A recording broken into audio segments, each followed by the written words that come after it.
My name is Jason, and from the moment we got married, she had my attention. She looked amazing for her 45 years. I often told my wife that Aunt Karen must have had many admirers when she was young, to which she replied that she and Uncle Steve had been together for 20 years. I should clarify that this is my wife's own aunt we are talking about. I began to notice that I was thinking about her more and more. I was attracted to everything about her, her hair, her gestures, her always pleasant perfume. I found myself noticing her presence in a way I never had before. Every time she was near me, I couldn't help but feel an undeniable attraction.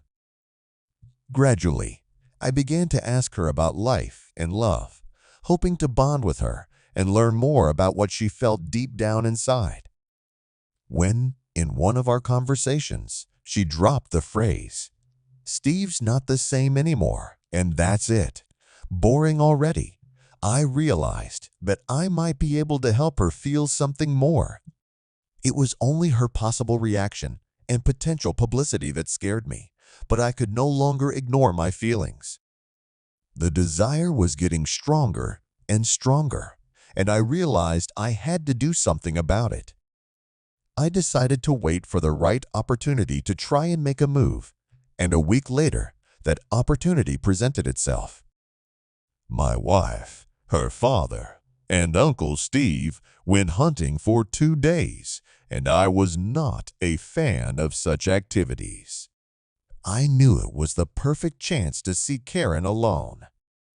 In the evening, Karen's aunt came to visit, and we started talking, making a light dinner together. We laughed, exchanged stories, and I felt myself getting lost in her voice. "What are we going to drink at dinner, Aunt Karen?" I asked. "I have wine," I said, smiling and looking at her. "I can have wine," she agreed, smiling back. Dinner went quickly. The bottle of wine finished. Then we talked for a long time about everything, our lives, dreams, and even disappointments. There were moments when I wanted to kiss her, but I held back, not knowing if the timing was right. I was shivering, and my mind was filled with images, one more vivid than the other. I pictured us together, free of all consequences. I got a little bolder and stroked her hand, starting to tell her that she was such a beautiful woman and that I'd never met anyone like her. She smiled, and for a moment her eyes seemed to soften as she leaned over and kissed my cheek. "We're drunk, Jason, and it's getting late." "I have to go home," she said, her voice shaking a little. "Karen, they won't be back until tomorrow night," I reminded her, hoping she would stay.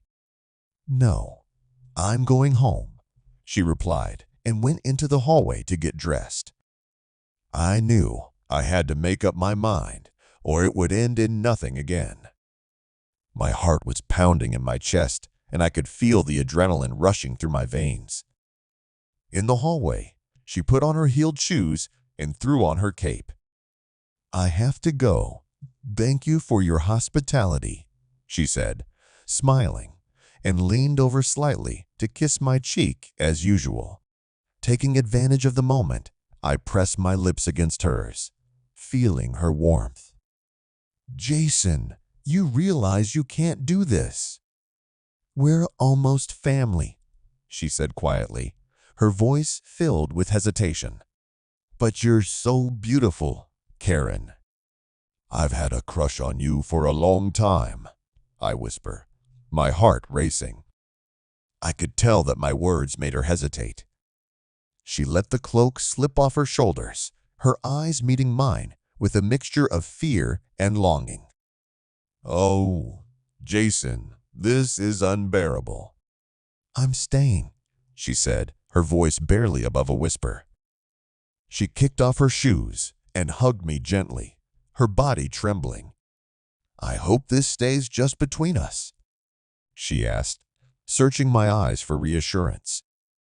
I smiled and replied, "Of course, Karen." Then the darkness of the apartment engulfed us. The tension gave way to a play of feelings, and we gave ourselves to what we both wanted. In the morning, she ran off to her apartment. Her steps were hurried, and her face flushed. We agreed to meet again when her husband was away. The excitement of the secret made it all the more intoxicating. Some might think it wrong, but I had fallen head over heels in love with this woman and had no intention of backing out.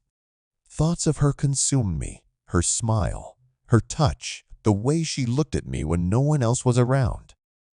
I knew it was risky, but I was willing to take the risk for her. I wanted more, and I wasn't going to let anything stop me.